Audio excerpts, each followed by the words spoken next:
Hi everyone. For this practical, I will be discussing GIS utilization in the arts, more specifically how we can implement GIS into the curriculum for all classes. I want to first start out by introducing the scenario we are working on.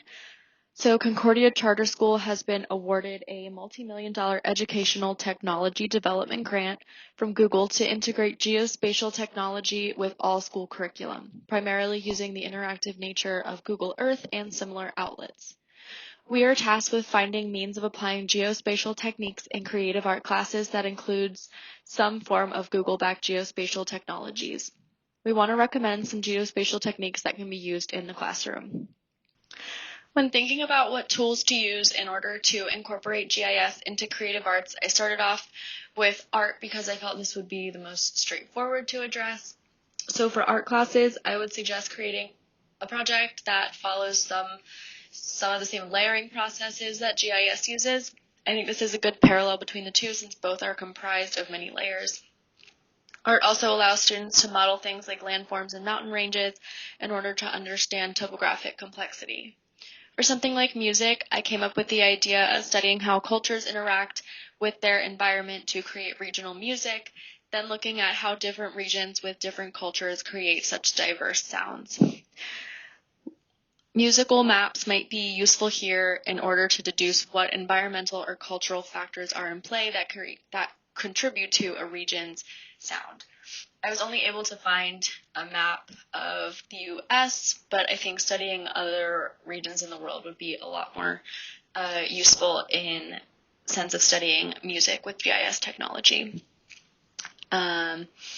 So as far as creative writing, from studying methods of teaching GIS in the classroom, something I came across that I thought was a great idea was using GIS software to create your own map or fantasy land. This struck me as a really fun activity that would also teach students about geospatial technology and how much information goes into making a map. These maps could then be used for creative writing prompts or other activities centered around creative writing.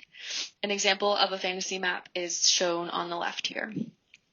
I would anticipate that teaching GIS would create issues similar to what you might find if you were teaching anything else. For example, uninterest by students or a lack of resources to teach with this kind of software. Companies, namely Google, are making GIS technologies more accessible to regular people and not just professionals who study GIS. Many of these programs, however, are quite pricey, so this is another drawback of teaching about a tool that is primarily technological. As technology is being integrated more and more into schools today, this technology will continue to become increasingly accessible. Google has many geospatial tools and software that can be used for educational purposes, like BigQuery, Earth Engine, and Google Maps. I hope I was able to provide some useful techniques to include GIS into Concordia's curriculum, and thank you for watching.